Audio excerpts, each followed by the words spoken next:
Hello friends, welcome back to your channel Class Like. So இன்னைக்கு நம்ம cooperative exam preparation வீடியோல cooperative syllabusல இருக்கிற next topic அதாவது cooperative planning committee பத்தி தான் பார்க்க போறோம்.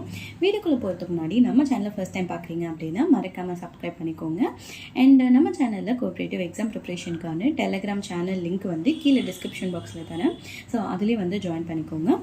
So cooperative planning committee. So இந்த கோஆப்ரேட்டிவ் பிளானிங் கமிட்டி எதுக்காக கொண்டு வந்தாங்க அப்படின்னு பார்த்தீங்கன்னா, கோஆப்ரேட்டிவ் டெவலப்மெண்ட் அதாவது கூட்டுறவு மேம்பாட்டிற்கான திட்டத்தை வகுப்பதற்காக, அதாவது டைவர்ஸ் பிளான், அந்த கோஆப்ரேட்டிவ் டெவலப்மெண்ட்டுக்கான ஒரு பிளான் கிரியேட் பண்ணுறதுக்காக கொண்டு வந்தது தான் இந்த கோஆப்ரேட்டிவ் பிளானிங் கமிட்டி.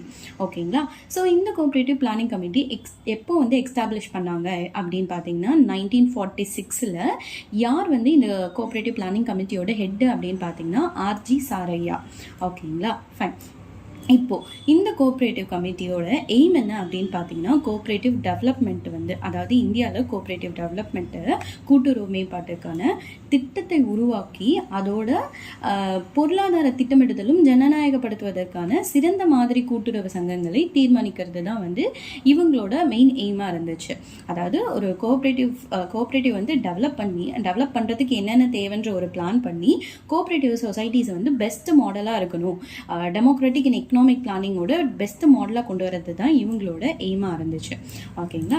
ஸோ இவங்களோட டார்கெட் என்னவா இருந்துச்சு அப்படின்னு பார்த்தீங்கன்னா, அதாவது 10 வருஷத்துக்குள்ள வில்லேஜஸில் வந்து 50%, ரூரல் பாப்புலேஷனில் வந்து 30% வந்து இந்த கோஆப்ரேட்டிவ் மூமெண்ட்டோட ஸ்கோப்பில் வந்து கொண்டு வரதா இருந்துச்சு. ஓகேங்களா? அதாவது 50% கிராமங்களிலும் 30% கிராமப்புற மக்களுக்கும் வந்து இந்த கூட்டுறவு இயக்கத்தின் எல்லைக்குள்ளே கொண்டு வரணும் அப்படின்றது தான், அதுவும் 10 வருஷத்துக்குள்ளே கொண்டு வரணும் அப்படின்றது தான் வந்து இவங்களோட டார்கெட்டாக இருந்துச்சு.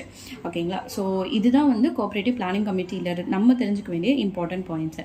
ஸோ இதுலேருந்து கொஷின்ஸ் எப்படி கேட்பாங்க அப்படின்னு பார்த்தீங்கன்னா, பெருசாக கொஷின்ஸ் இருக்காது. லைக் வந்து கோஆப்ரேட்டிவ் பிளானிங் கமிட்டி எந்த இயர் எஸ்டாப்ளிஷ் பண்ணாங்க அப்படின்னு சொல்லி கேட்கலாம். ஸோ ஆன்சர் வந்து 1946. அண்ட் கோஆப்ரேட்டிவ் பிளானிங் கமிட்டியோட ஹெட் யார் அப்படின்னு கேட்கலாம். அதுக்கு ஆன்சர் வந்து ஆர்ஜி சாரையா. ஸோ இந்த மாதிரியான வேறு வந்து பிரின்சிபல்ஸ் எல்லாம் நான் ஒரு 3 ஆப்ஷன்ஸ் தப்பாக கொடுத்துட்டு 4வது ஆப்ஷன் வந்து கோஆப்ரேட்டிவ் பிளானிங் கமிட்டியோட எய்ம் என்ன, கோஆப்ரேட்டிவ் பிளானிங் கமிட்டி எதுக்காக கிரியேட் பண்ணாங்க அப்படின்னு சொல்லி கேட்கலாம்.